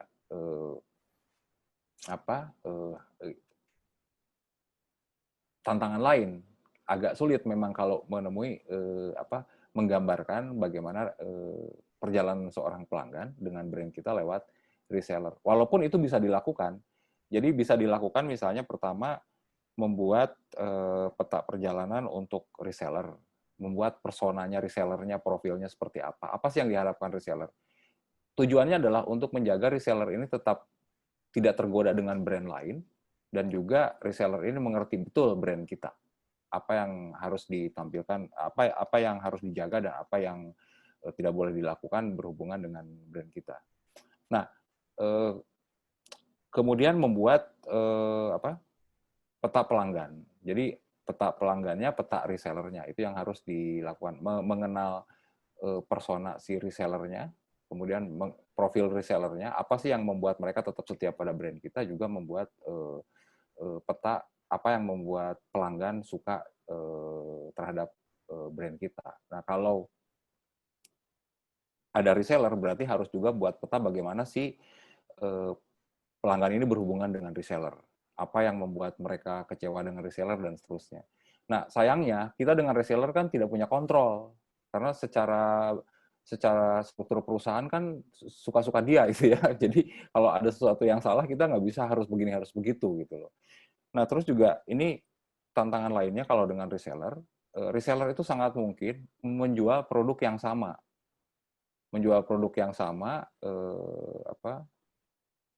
karena tidak dia tidak punya kepentingan untuk mana brand yang harus saya ambil. Yang penting ada keuntungan dari situ. Nah, bisa saja karena misalnya satu brand lain memberikan, kalau menggunakan sistem prosentase, kalau ternyata brand lain memberi prosentase yang lebih besar, dia tentu akan memprioritaskan brand yang memberikan prosentase lebih besar gitu. Begitu. Kalau misalnya jual putus, dia akan memprioritaskan brand-brand yang bisa menjual produknya dengan harga banting. Nah, itu kan nggak bagus untuk bisnis kita. Kalau kita misalnya marginnya kecil gitu, otomatis kita harus menaikkan lagi, dan itu konsekuensinya produk kita menjadi mahal. Jadi ada keuntungan, ada kerugiannya. Catatan dari saya, sejauh bisa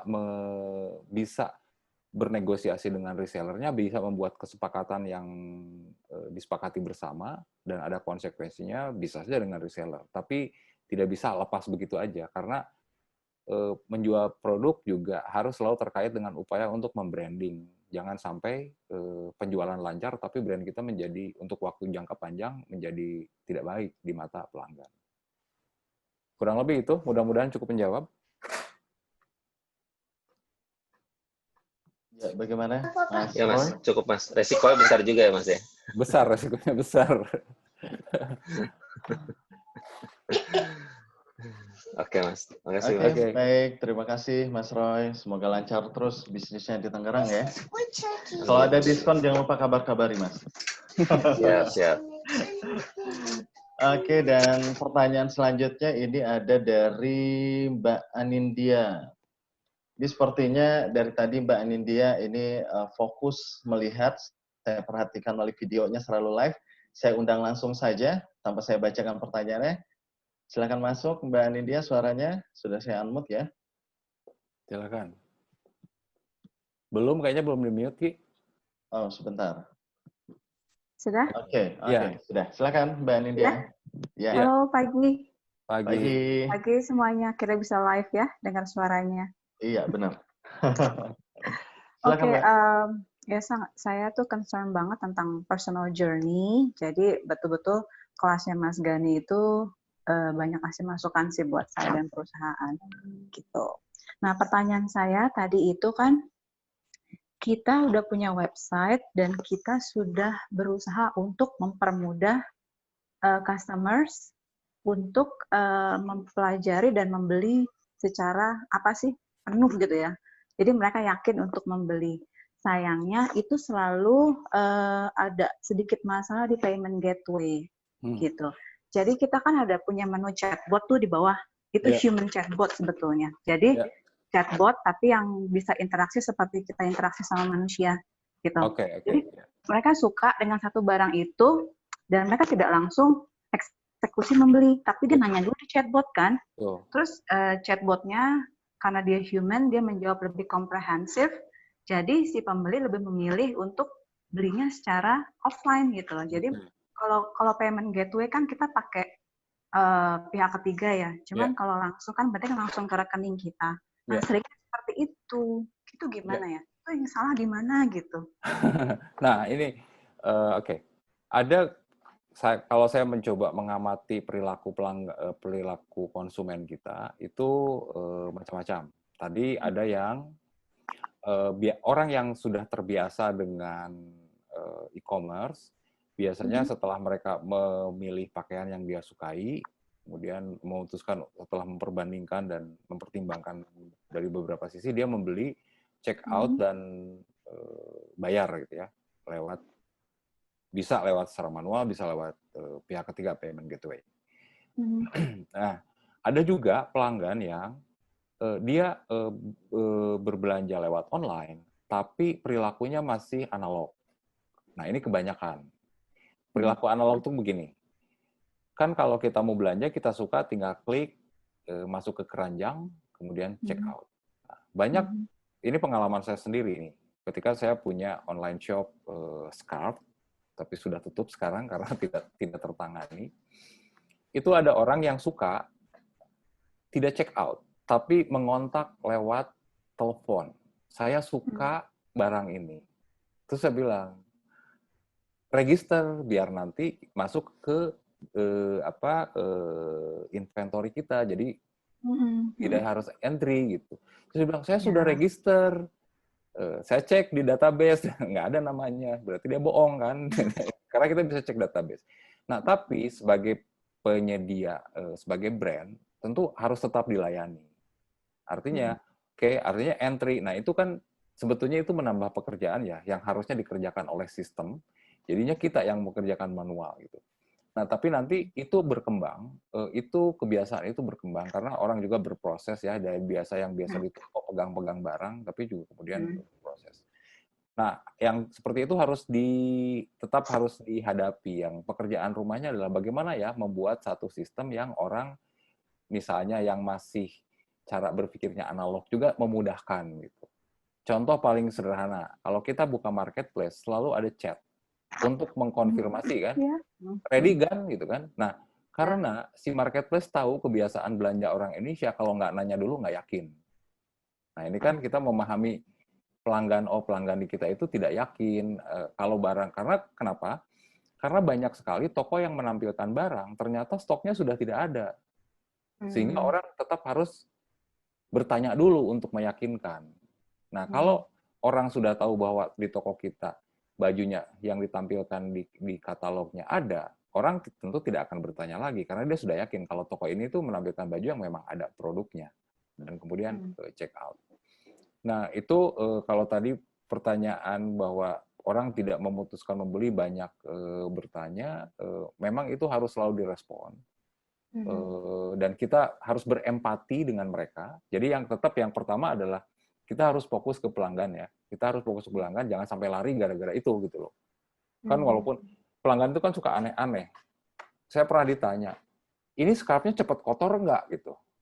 Kan pertanyaannya aneh gitu buat saya. Ya saya cemberut jawabnya, tapi karena di chat ya saya dengan bahasa yang senyum tentu gitu ya. Dengan ya tergantung sis. Ya kalau jorok ya cepat kotor, kalau nggak jorok ya bersih gitu ya. Ya itu mah tergantung yang pakai gitu. Tapi yang seperti itu harus selalu dijawab gitu. Nggak bisa, ini apa sih pertanyaan apa? Nggak bisa kan kita jawab, pertanyaannya apa sih nggak masuk akal, nggak gitu kan. Tetap harus tersenyum. Dan kita mengedukasi, mengarahkan untuk belanja yang lebih simple dan bisa menaruh barang yang belum diputuskan untuk membeli, tapi kita menyimpannya suatu saat bisa dibeli, itu kita sudah disediakan sistem. Memang harus mengedukasi. Akan lebih baik lagi kalau kita menampilkan how to-nya. Misalnya cara belanja itu dijelaskan secara detail. Nah, tapi lagi-lagi kebiasaan orang Indonesia itu tidak pernah baca cara belanja, nggak pernah baca about us, nggak pernah baca aturan ketentuan gitu. Padahal itu tuh penting, orang belanja aja. Ya itu, yang harus dilakukan adalah Mbak Andin, mungkin itu satu konsumen. Konsumen lain kan belum tentu begitu. Nah, kita harus memetakan setiap konsumen yang mana sih yang kecenderungan lebih besar gitu. Sehingga kita harus memprioritaskan mana yang harus dibenahi, mana yang harus dikemudiankan. Gitu. Ada pertanyaan lain?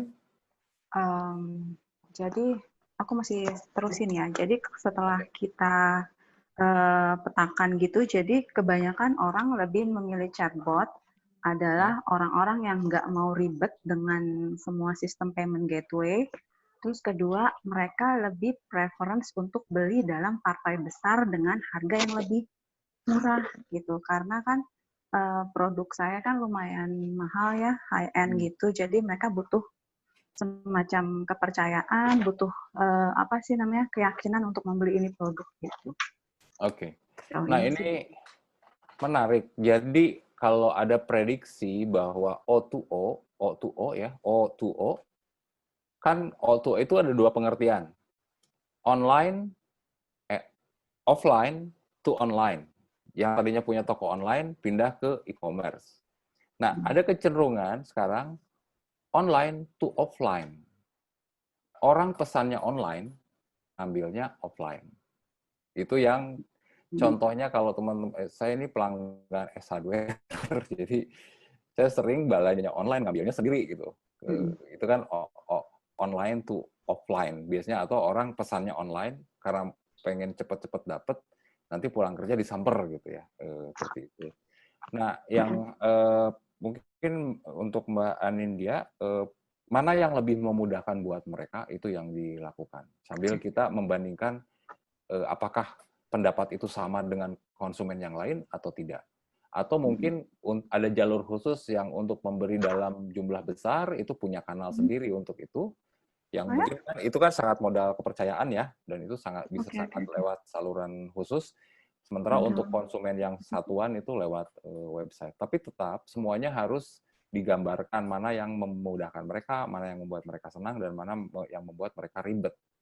Payment gateway itu untuk sebagian mungkin, aduh ini ribet, apalagi kalau harus konfirmasi. Tapi untuk orang-orang tertentu malah justru, ini saya percaya karena sistem. Kalau ke pihak ketiga berarti orang nggak bohong-bohong gitu loh. Dan selalu bisa terdeteksi mana yang melakukan penipuan, mana yang tidak. Ini nah macam-macam. Jadi itu yang harus kita gali sehingga kita tahu sebagian besar pelanggan kita itu seperti apa. Oke, mudah-mudahan membantu. Ya, well note. Makasih ya, Mas. Oke, terima kasih Mbak Nindya. Untuk pertanyaan selanjutnya, kita lanjut ya Mas ya? Ya. Ini ada pertanyaan dari Mbak Echa Kawai. Mungkin saya undang saja karena memang di bawah belum ada pertanyaan lagi. Saya undang saja Mbak Echa. Saya unmute dulu. Halo, selamat siang Mbak Echa. Ya, halo.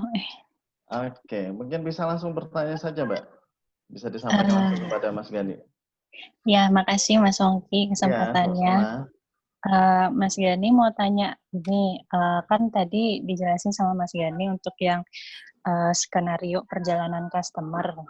Itu kan kata Mas Gani tadi bisa diambil, bisa dibikin skenarionya dari pengalaman kita sebagai customer. Cuman kan ada beberapa titik-titik atau touch point yang tidak menyenangkan itu yang biasanya relatif gitu. Kayak yang dibahas sebelumnya kan kayak payment gateway, sebagian orang masih belum terbiasa dengan yang otomatis dan tidak keberatan untuk yang masih memberikan yang manual itu. Transaksi, bukti transaksi manual itu masih ada yang masih bersedia dan tidak masalah dengan itu gitu. Nah, dan mungkin masih ada titik-titik lain yang masih dianggap relatif gitu. Nah, untuk tahu titik itu yang tidak menyenangkan itu bagi kita, apakah titik itu juga dirasakan oleh orang-orang lain, itu bisa taunya gimana ya caranya untuk memastikan yang titik ini paling banyak yang dikeluhkan gitu. Oke. Menarik. Udah pertanyaannya? Ya, itu dulu. Okay. Saya share screen dulu ya. Oke, silakan Mas. Oke. Yang saya buat ini adalah skenario fiktif ya, walaupun berdasarkan pengalaman. Nah, pertanyaannya tadi dari Mbak Dari Mbak Echa. Dari Mbak Echa. Nah, bagaimana kita tahu? Nah, ini adalah, kalau ini kan ceritanya kita sudah melakukan tanya jawab dengan Mbak Nana, sudah berkomunikasi, bertanya pada dia. Nah, untuk mengetahui, ini hasil sebetulnya, ini hasil dari riset. Hasil dari riset tentang peta perjalanan pelanggan. Untuk mengetahui yang realnya, kita kan sudah punya pelanggan. Yang harus dilakukan adalah mengumpulkan mereka. Mengumpulkan beberapa orang pelanggan kita dengan dengan profil yang berbeda-beda untuk sama-sama membahas setiap langkah yang mereka alami. Jadi ini adalah contoh dari hasil riset untuk membuat peta perjalanan pelanggan. Nah, kita sebagai brand yang harus dilakukan adalah menggunakan kerangka ini untuk menggali informasi dari pelanggan. Jadi nanti di sesi berikutnya kita akan bahas bagaimana sih kita membuat menggambarkan peta perjalanan ini dengan melibatkan pelanggannya langsung. Jadi yang harus dilakukan, kalau kemarin kan minggu kemarin kita bicara soal bagaimana menangkap pengalaman mereka berdasarkan survei. Nah, kalau kita mau membuat peta perjalanan pelanggan, maka kita harus bertemu mereka. Kalau sekarang mungkin bisa lewat Zoom untuk bertanya pada mereka tentang perasaan mereka, pada titik mana saja mereka merasa senang dan kecewa. Jadi ini adalah bagian dari riset. Selama ini kan kita tahunya riset pemasaran. Ini adalah riset untuk melakukan pemetaan terhadap perjalanan pelanggan kita. Jadi untuk tahu, kita harus bertanya langsung pada pelanggan kita. Berarti tugas kita sebagai brand, tadi kalau di minggu kemarin tugasnya adalah kita menggali pengalaman mereka lewat survei, dari survei yang untuk mengukur kepuasan mereka dan ketidakpuasan mereka lewat survei sederhana sampai yang agak sedikit rumit.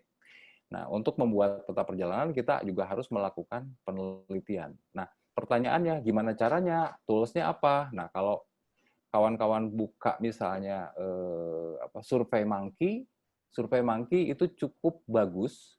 Survey Monkey itu tools yang cukup bagus untuk digunakan. Jadi mereka punya fitur untuk menelusuri kepuasan pelanggan, untuk menelusuri peta perjalanan pelanggan, itu menggunakan tools Survey Monkey. Nah, ini sekedar informasi, saya mau share lagi ya. Oke, bentar. Sekedar informasi. Nanti harapannya saya bisa menjelaskan bisa menjelaskan satu persatu. Oke, saya share lagi. Saya akan buka satu website.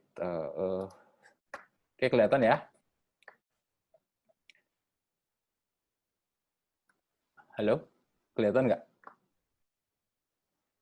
Ya, halo, kelihatan, Mas. Oke. Nah, kalau kawan-kawan buka 11.id itu ada Fashion COVID. Ini ada buletin. Nah, ini di sini kita bisa menelusuri. Ini ada menu situs penting ya. Saya mendatabase beberapa situs yang berguna, entah itu informasi maupun tools. Jadi kalau kawan-kawan klik halaman ini, nah ini di sini kalau ini kan informasi yang bisa diakses seputar industri fashion. Kemudian ini adalah soal fashion yang sustainable. Kemudian ini analisis data tentang perilaku konsumen, tren, dan seterusnya. Nah, di sini ada perkakas tools. Nah, ini saya sudah melist tools atau perkakas yang bisa digunakan untuk mengoptimalkan manajemen bisnis kita, baik yang berhubungan langsung dengan pelanggan maupun di balik pelanggan. Contohnya misalnya kalau kita klik Survey Monkey, nah di sini kawan-kawan bisa membuat satu survei. Kalau surveinya masih terbatas, surveinya tidak terlalu banyak, itu gratis. Tapi ada juga kalau surveinya sudah banyak, kita harus berbayar. Jadi mereka sudah menyediakan formulir-formulir yang bisa kita pakai untuk survei. Entah itu survei kepuasan pelanggan maupun kita melakukan survei riset untuk melihat peta perjalanan pelanggan. Ini adalah salah satu tools yang bisa kita pakai. Itu. Nah, jadi kembali ke menjawab pertanyaan Mbak Echa, untuk mengetahui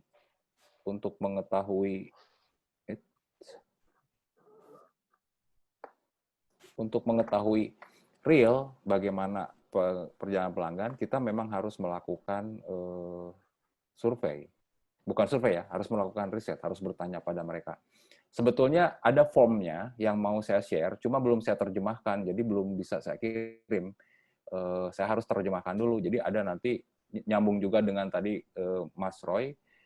Ada juga misalnya survei untuk pemetaan untuk buyers, untuk pelanggan, untuk mitra. Jadi ada banyak. Jadi kan harapannya semua stakeholder yang terkait dengan brand kita, konsumen, siapapun, mitra kita, itu kan semuanya harusnya happy gitu ya. Tugas kita adalah mengelola bagaimana membangun satu sistem bisnis yang membuat happy semua orang yang terkait dengan brand kita. Nah, itu ada template template yang cukup lengkap, cuma harus saya adaptasi lagi, disesuaikan dengan konteks Indonesia, dan saya lebih suka menggunakan bahasa Indonesia sehingga orang bisa lebih bisa memahaminya. Nah, itu masih proses. Tadi malam sampai 4:30 saya utak-atik, aduh masih banyak, ya sudahlah, buat minggu depan aja saya sampaikan. Mudah-mudahan Mbak Echa cukup menjawab. Ya, bagaimana Mbak Echa? Kayaknya kita mesti bikin workshop ya ke depan, bikin workshop bagaimana workshop langsung gitu ya. Enaknya langsung di Smesco ya. Iya, benar sekali. Kapan? Cuma sayang kawan-kawan di luar daerah nggak bisa. Tapi kita coba, nanti saya pikirkan bagaimana kita bikin workshop untuk bikin survei, menganalisis survei, buat penelitian kecil untuk menampung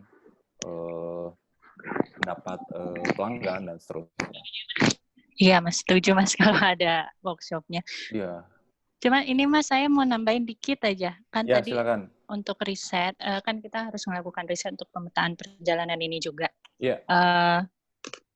Sistemnya tuh kan kadang riset itu ada yang hanya melalui kuesioner, pertanyaan-pertanyaan melalui form, dan juga bisa dengan focus group discussion itu. Nah, untuk yang pemetaan perjalanan ini, riset pemetaan perjalanan ini, lebih baiknya sistemnya yang mana? Kuesioner melalui form atau yang kayak focus group discussion gitu ya, Mas? Seperti focus group. Jadi kalau untuk menampung pengalaman bisa lewat survei, dan tergantung surveinya nanti tujuan surveinya adalah untuk mengukur kepuasan atau di sisi produk maupun pelayanan, itu bisa lewat survei. Tapi untuk membuat pemetaan ini sebaiknya memang dilakukan langsung dengan melibatkan pelanggannya. Mungkin dari 100 pelanggan diambil beberapa orang yang cukup mewakili dan berbeda gitu kan, punya karakter yang berbeda-beda. Nah, untuk dapat gambaran profil pelanggan ini bisa didapat dari survei pertama yang tentang kepuasan mereka.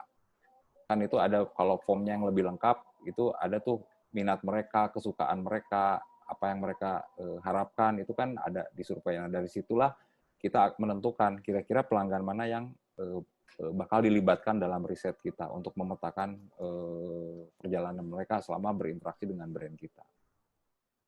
Kalau sekarang mungkin kalau tidak bisa langsung bisa lewat Zoom, karena Zoom pun kan ada whiteboard-nya, cuma saya juga jarang pakai. Ada di Zoom itu ada whiteboard yang bisa setiap orang bisa terlibat, nempel misalnya. Yang saya sukai ini dia ketik, yang saya tidak sukai, saya ngalamin kekecewaan waktu saya kontak CS, saya mengalami kekecewaan waktu saya pesan ternyata stoknya nggak ada gitu kan. Nah, itu bisa lewat Zoom. Atau harus saya samperin ya ke tiap daerah ya, bikin ya, sepertinya nanti akan kita coba kondisikan jadwalnya, Mas. Oke, tadinya saya berharap tadinya saya berharap ini Ibu Sari, Asdep Pemasaran, dapat bergabung bersama kita. Jadi bisa disampaikan kira-kira program ke depan ini. Sepertinya kita mengadakan offline yang bisa terjangkau di Smesco Indonesia, tentunya teman-teman yang dari Jabodetabek.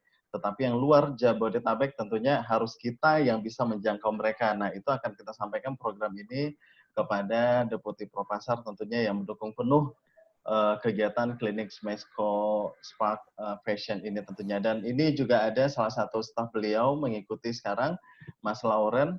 Mungkin bisa nanti disampaikan kepada Ibu Sari selaku Asdep Pemasaran kita yang ikut serta mendukung kegiatan ini, bisa disampaikan, nanti juga bisa dimasukkan untuk program ke depan kita bisa mengadakan offline berupa workshop ataupun kelas ini ke daerah-daerah tentunya, Mas. Ini mudah-mudahan Mas Lauren dengar dan bisa beliau sampaikan langsung kepada Ibu Asdep. Oke, Mas, mudah-mudahan Mbak Echa cukup jawab pertanyaannya, dan dikarenakan waktu kita sudah habis, tidak terasa, Mas, sudah 2 jam bersama kita di sini, dan kebetulan juga pertanyaan sudah tidak ada lagi. Mungkin sebelum kita tutup, Mas, untuk minggu depan kira-kira bocoran sedikit pembahasan apa yang akan kita bahas? Masih lanjut dari pemetaan ini, mungkin nanti minggu depan saya akan tampilkan form untuk pemetaan pelanggan, kemudian menjelaskan itu, kemudian dari form itu apa yang harus kita analisis, apa yang harus kita jadikan pertimbangan untuk membuat strategi bisnis ke depan yang berhubungan dengan kepuasan pelanggan. Nah, itu minggu depan. Terus hal lain yang tadi saya sampaikan di awal tentang saluran untuk konsultasi, sebaiknya itu dimanfaatkan sehingga jangan sungkan kalau ada hal yang ingin ditanyakan, sampaikan di situ. Saya akan berusaha sebaik mungkin untuk meresponnya. Dan kalau pertanyaan itu ternyata juga ditanyakan banyak orang lain kan bisa mengakses dan dapat jawaban gitu. Itu saja. Mudah-mudahan tetap semangat dan ya semangat. Selalu sehat selalu tentunya, Mas. Ya. Oke, terima kasih Mas Gani. Dan buat teman-teman di sini yang kira-kira masih ada ingin bertanya, tetapi belum sempat ngechat atau menyampaikan kosakatanya, mungkin bisa langsung disampaikan bagi teman-teman yang sudah bergabung di grup, bisa disampaikan nanti mudah-mudahan Mas Gani langsung tanggapi ya, secara langsung. Kalau saya misalnya ada yang bertanya, biasanya kalau ada yang bertanya lewat WhatsApp, itu kan saya ngetiknya capek ya, biasanya udahlah telepon lewat WA aja, jadi lebih enak gitu, lebih interaktif. Saya terbuka untuk itu, bisa janjian kapan mau telepon. Kalau misalnya saya sedang melakukan hal lain, biasanya saya sampaikan, oke, jam sekian mungkin bisa telepon. Jadi jangan sungkan. Saya terbuka untuk pertanyaan apakah itu terkait langsung dengan materi kelas maupun di luar itu. Karena buat saya itu menyenangkan, bisa berbagi sesuatu. Ya, dan benar sekali Mas, salah satu tujuan klinik konsultasi yang diadakan oleh Smesco tentunya juga didukung penuh oleh Kementerian Koperasi dan UMKM. Memang inilah adanya, yaitu langsung untuk memfasilitasi UKM secara langsung, Mas. Jadi dengan adanya Mas Gani selaku tenaga ahli, cukup membantu sekali bagi UMKM dan bagi teman-teman semua yang ingin bertanya, itu Mas Sadikin sudah langsung mempersilahkan. Monggo, bisa langsung telepon ya Mas ya, dan juga bisa chat juga melalui WhatsApp group. Bisa Zoom, bisa Google Meeting. Saya sih semua saluran, saya mencoba mempraktikkan semua saluran bisa terintegrasi. Jadi silakan mana yang lebih nyaman dan lebih enak, saya bisa akan berusaha menangani. Oke. Baik, terima kasih banyak Mas Gani atas materinya hari ini. Dan mudah-mudahan kita dapat bertemu lagi minggu depan dengan tentunya dengan materi yang cukup menarik. Dan buat teman-teman semua yang sudah bergabung, terima kasih banyak. Dan terutama buat Ibu Emilia Suhaimi, Bapak Musa Widi Atmojo yang sudah bergabung juga bersama kita. Beliau adalah anggota Dekrenas Pusat, Mas Gani.